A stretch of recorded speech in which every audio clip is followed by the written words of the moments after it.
Assalamualaikum warahmatullahi wabarakatuh. Yang terhormat kepada Bapak Dr.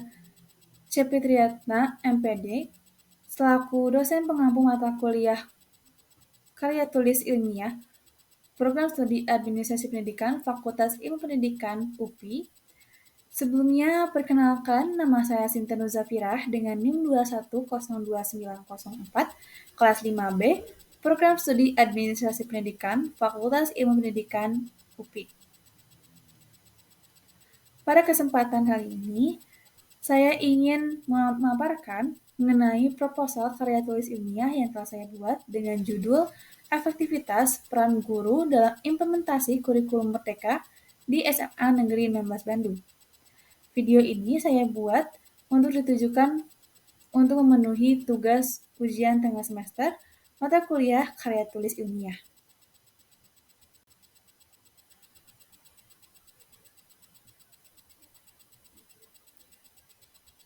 Adapun beberapa hal yang akan kita bahas di video ini. Yang pertama yaitu pendahuluan yang terdiri dari latar belakang, batasan penelitian, rumusan masalah, tujuan penelitian, dan manfaat penelitian. Yang kedua, di bab 2 yaitu kajian teori, terdiri dari landasan teori, penelitian terdahulu, dan kerangka berpikir. Dan yang terakhir, di bab 3 yaitu metode penelitian, terdiri dari metode dan pendekatan penelitian, lokasi penelitian, teknik pengambilan data, responden atau sumber data penelitian, dan prosedur pengolahan data.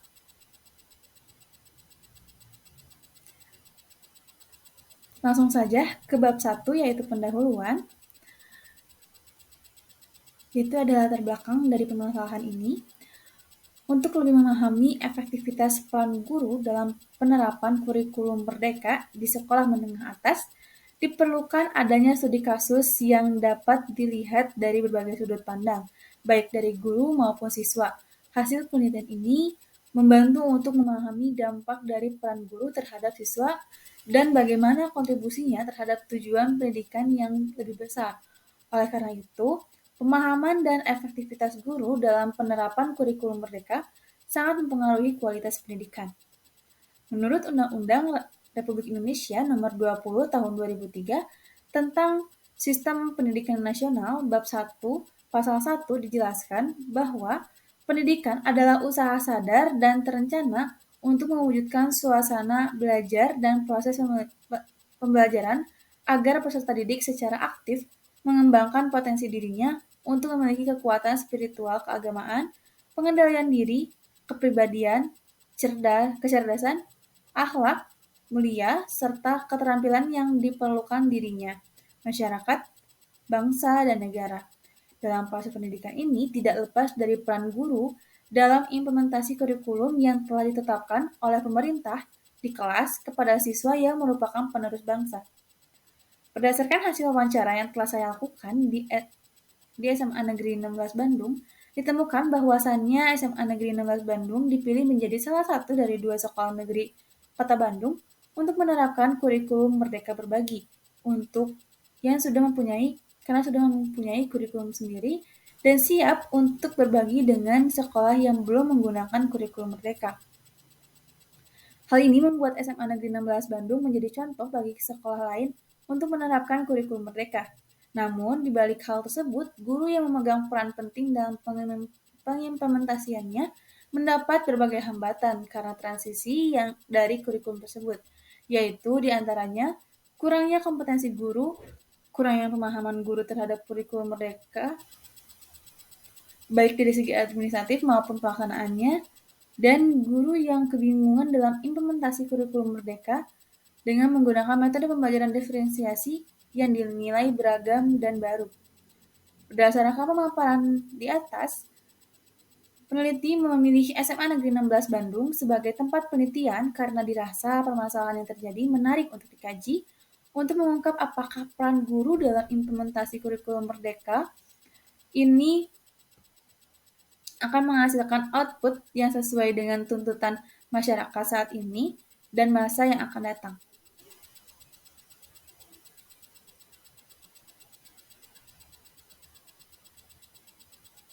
Selanjutnya yaitu batasan penelitian.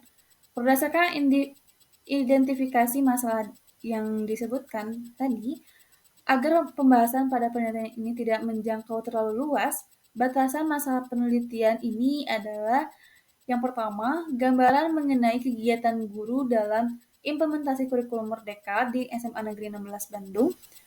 Yang kedua, faktor pendukung dan penghambat guru dalam implementasi kurikulum Merdeka di SMA Negeri 16 Bandung. Dan gambaran dari hasil yang ingin dicapai oleh guru dari implementasi kurikulum Merdeka di SMA Negeri 16 Bandung. Selanjutnya yaitu rumusan masalah. Berdasarkan latar belakang dan batasan masalah di atas, maka rumusan masalah dalam penelitian ini yang pertama, bagaimana gambaran kegiatan guru dalam implementasi kurikulum Merdeka di SMA Negeri 16 Bandung. Yang kedua, faktor apakah yang mendukung dan menghambat guru dalam implementasi kurikulum Merdeka di SMA Negeri 16 Bandung. Dan yang terakhir, bagaimana gambaran hasil yang dicapai dari implementasi kurikulum Merdeka oleh guru di SMA Negeri 16 Bandung.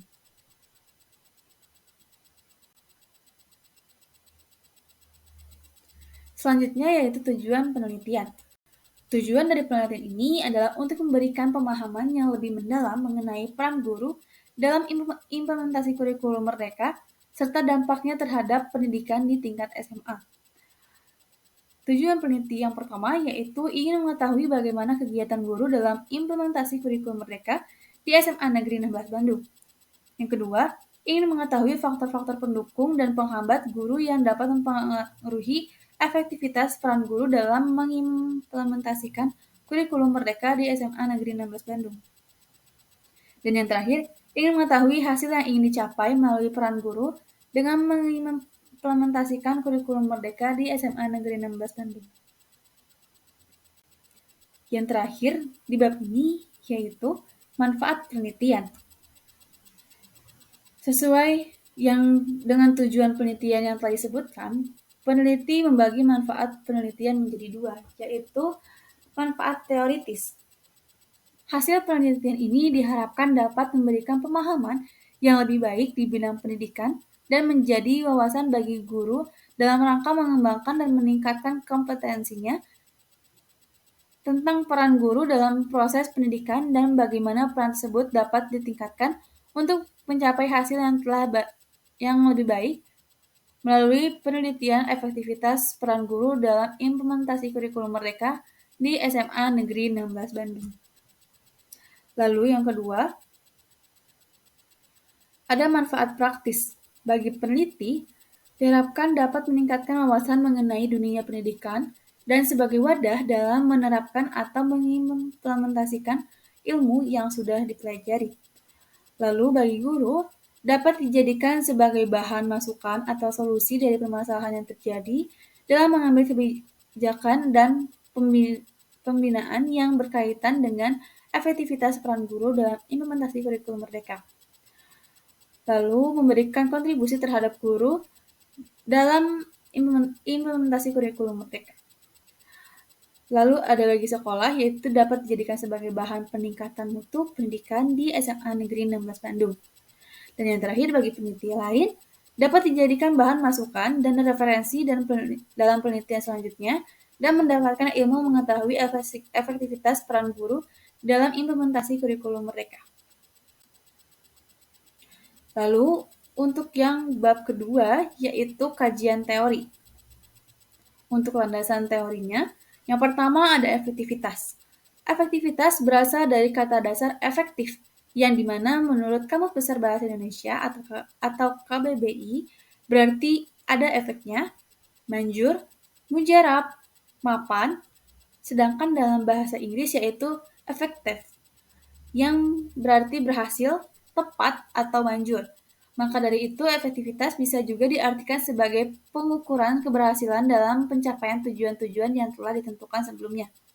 Efektivitas adalah ukuran yang menyatakan sejauh mana sasaran atau tujuan, yaitu kualitas, kuantitas, dan waktu, telah dicapai, menurut Aan Komaria dan C. Fitriatna, tahun 2005.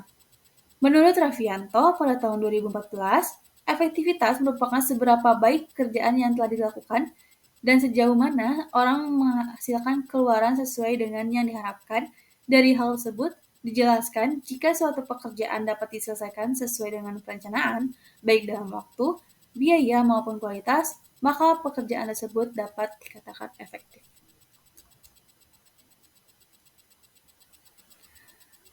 Landasan teori selanjutnya yaitu ukuran efektivitas. Mengukur efektivitas suatu program kegiatan bukanlah suatu hal yang sangat sederhana, karena efektivitas dapat dikaji dari berbagai sudut pandang dan tergantung pada siapa yang menilai serta menginterpretasikannya. Menurut Richard M. Strauss, mengemukakan mengenai ukuran efektivitas yaitu yang pertama, pencapaian tujuan adalah keseluruhan upaya pencapaian tujuan harus dipandang sebagai suatu proses. Oleh karena itu, agar pencapaian tujuan akhir semakin terjamin, diperlukan tahapan baik dari arti tahapan pencapaian bagian-bagiannya maupun tahapan dalam arti periodisasinya. Pencapaian tujuan terdiri dari beberapa aktor, yaitu kurun waktu dan sasaran yang merupakan target konkret. Lalu yang kedua, integrasi, yaitu pengukuran terhadap tingkat kemampuan suatu organisasi untuk mengadakan sosialisasi, pengembangan konsensus, dan komunikasi dengan berbagai macam organisasi lainnya. Integrasi menyangkut proses sosialisasi. Yang terakhir, adaptasi adalah kemampuan organisasi untuk menyesuaikan diri dengan lingkungannya. Untuk itu digunakan tolak ukur proses pengadaan dan pengisian tenaga kerja. Landasan teori selanjutnya yaitu guru. Menurut Muhyiddin Syah, kata guru dalam bahasa Arab disebut mu'alim dan dalam bahasa Inggris yaitu teacher. Itu memiliki arti yang sederhana, yaitu a person whose occupation is teaching others. Artinya, guru adalah seseorang yang pekerjaannya mengajar orang lain. Suparlan mengutip dari Zakiyah Darajat mengemukakan bahwa pendidik atau guru adalah seseorang pendidik profesional karena guru telah memiliki wewenang dan memikul beban dari para orang tua untuk ikut serta dalam mendidik anak. Orang tua tetaplah menjadi pendidik yang pertama untuk anaknya. Namun, guru menjadi tenaga profesional yang membantu orang tua dalam mendidik anak-anak pada tiap jenjang pendidikan sekolah. Selanjutnya, yaitu peran guru. Peran mencerminkan posisi seseorang dalam sistem sosial, dengan hak dan kewajiban, kekuasaan, dan tanggung jawab yang menyertainya. Pengertian peran menurut Barbara dalam Fadli yang dikutip Bayu Azwari, peran adalah seperangkat tingkah laku yang diharapkan oleh orang lain terhadap seseorang sesuai kedudukannya dalam suatu sistem. Peran dipengaruhi oleh keadaan sosial baik dari dalam maupun dari luar yang bersifat stabil.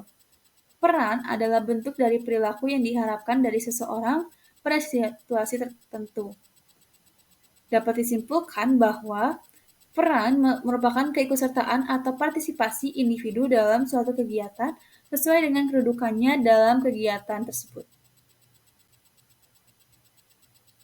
Selanjutnya yaitu tugas dan peran guru dalam pendidikan. Guru adalah orang yang bertanggung jawab mencerdaskan kehidupan anak didik. Untuk itu, guru memiliki banyak tugas, baik yang terikat oleh dinas maupun luar dinas dalam bentuk pengabdian. Menurut Suparlan, peran guru dalam pembelajaran dibagi menjadi berbagai peran. Di antaranya yaitu yang pertama, guru berperan sebagai pendidik. Yang kedua, guru sebagai pengajar. Ketiga, guru sebagai fasilitator. Keempat, guru sebagai pembimbing. 5, guru sebagai motivator. 6, guru sebagai perencana. 7, guru sebagai organisator. 8, guru sebagai inisiator. Dan yang terakhir, guru sebagai evaluator.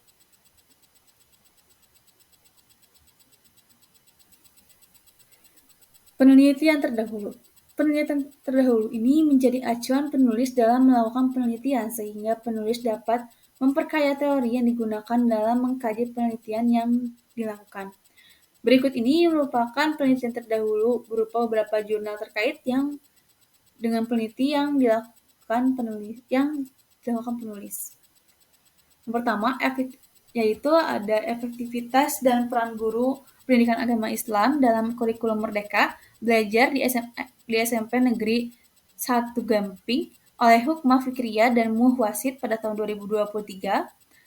Lalu efektivitas peran guru dalam kurikulum Merdeka Belajar oleh Nurul Amelia, Sela Fahra, dan lain sebagainya oleh tahun 2023. Efektivitas dan peran guru dalam kurikulum Merdeka Belajar oleh Muhammad Reza dan Ageng Sahgena tahun 2022. Efektivitas penerapan kurikulum Merdeka Belajar pada pembelajaran Bahasa Indonesia kelas 1 SD Islam Al-Ghaffar Mulyo Agung Kabupaten Malang oleh Azizah tahun 2023. Efektivitas dan peran guru SMK Negeri 2 Banjarmasin dalam kurikulum Merdeka Belajar oleh Ahmad, Tia Nafarida, dan lain sebagainya pada tahun 2023.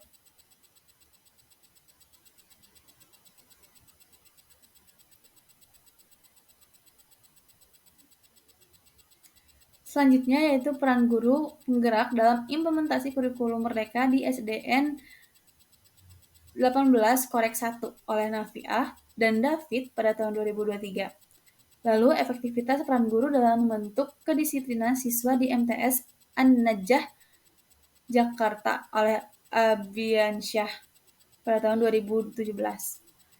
Lalu efektivitas peran guru pendamping dalam meningkatkan kualitas pembelajaran pada anak usia dini oleh Aurina dan Zulkarnain pada tahun 2022. Lalu peran guru dalam implementasi kurikulum 2013 pada mata pembelajaran pendidikan agama Islam di SD Al-Azhar 51 Kota Bengkulu oleh Siti Nur Aini tahun 2022. Dan yang terakhir, peranan guru dalam implementasi kurikulum 2013 studi kasus di Min 2 Makassar oleh Sartika Dewi tahun 2015. Dan yang terakhir di bab 2 ini yaitu ada kerangka berpikir. Menurut Sugiono 2017, kerangka berpikir merupakan model konseptual tentang bagaimana teori berhubungan dengan berbagai faktor yang telah diidentifikasi sebagai masalah yang penting. Berdasarkan latar belakang masalah yang telah dipaparkan, untuk memudahkan penyusunan karya tulis ilmiah ini, maka dibuat suatu kerangka pikir penelitian atau alur dari penelitian untuk mengidentifikasikan masalah yang akan diteliti. Untuk kerangka berpikirnya, di sini ada input.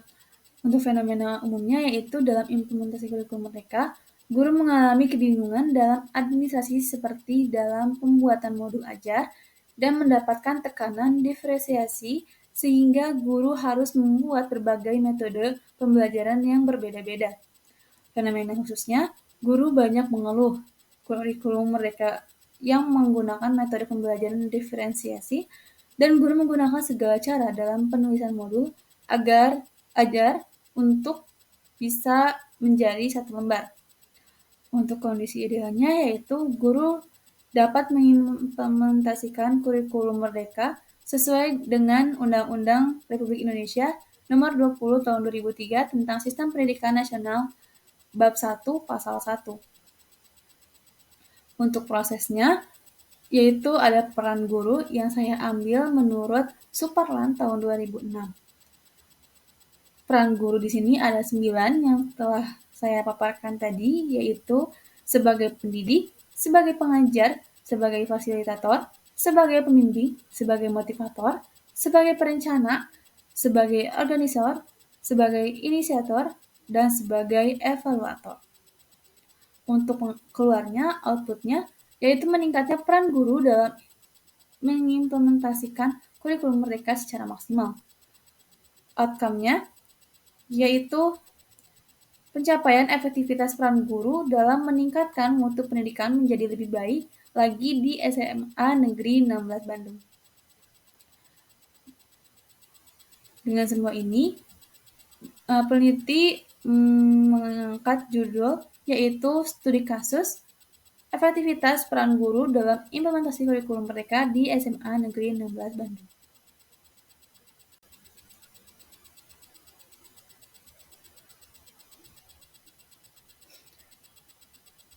Selanjutnya yaitu bab 3 mengenai metode penelitian.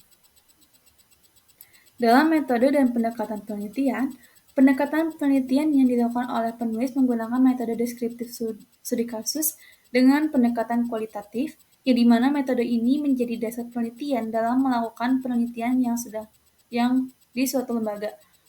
Studi kasus merupakan pengujian cara terperinci terhadap satu latar atau satu orang atau satu tempat penyimpanan dokumen atau peristiwa tertentu. Dengan pendekatan kualitatif metode studi kasus, maka data yang diperoleh akan lebih lengkap, lebih mendalam, serta lebih bermakna karena penelitian ini dapat berhubungan langsung dengan objek penelitian sehingga tujuan dari peneliti dapat tercapai dengan baik. Metode ini dipilih karena penulis ingin mengungkapkan kondisi alamiah mengenai peranan guru dalam implementasi kurikulum merdeka di SMA Negeri 16 Bandung.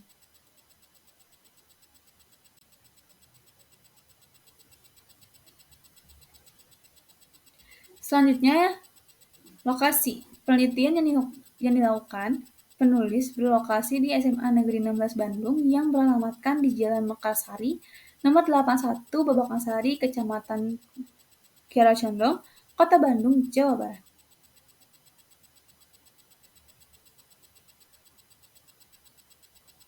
Untuk teknik pengumpulan datanya, teknik pengumpulan data yang digunakan untuk mendapatkan data dan informasi yang akurat dan benar adalah dengan jalan turun langsung ke lapangan untuk mendapatkan data-data yang konkret yang ada kaitannya dengan pembahasan. Tahap pengumpulan data ini yaitu yang pertama ada observasi. Peneliti menggunakan observasi karena yang mau diteliti berkenaan dengan peranan guru dalam implementasi kurikulum mereka di SMA Negeri 16 Bandung, dan yang akan diteliti semua masuk dalam prosedur ruang lingkup observasi, khususnya mengenai apa yang akan penulis teliti nantinya. Yang kedua, wawancara. Wawancara dipandang sebagai metode pengumpulan data dengan jalan tanya-jawab yang dikerjakan dengan sistematik, berlandaskan kepada tujuan penyelidikan.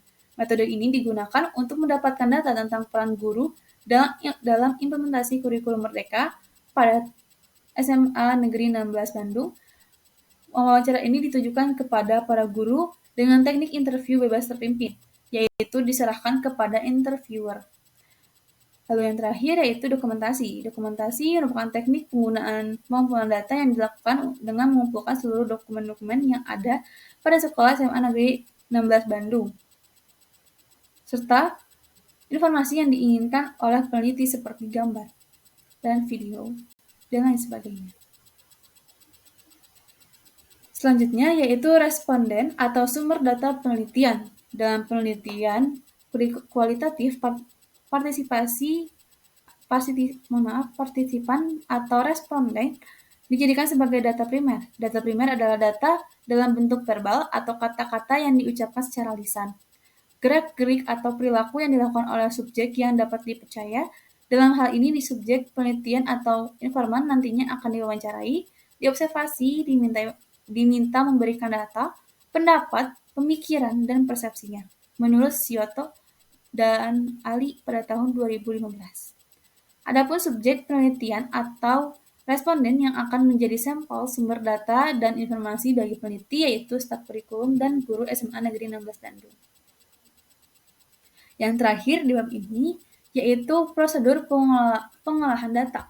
Menurut Sugiono, analisis data dalam penelitian kualitatif dilakukan sejak sebelum memasuki lapangan, selama di lapangan, dan setelah selesai di lapangan.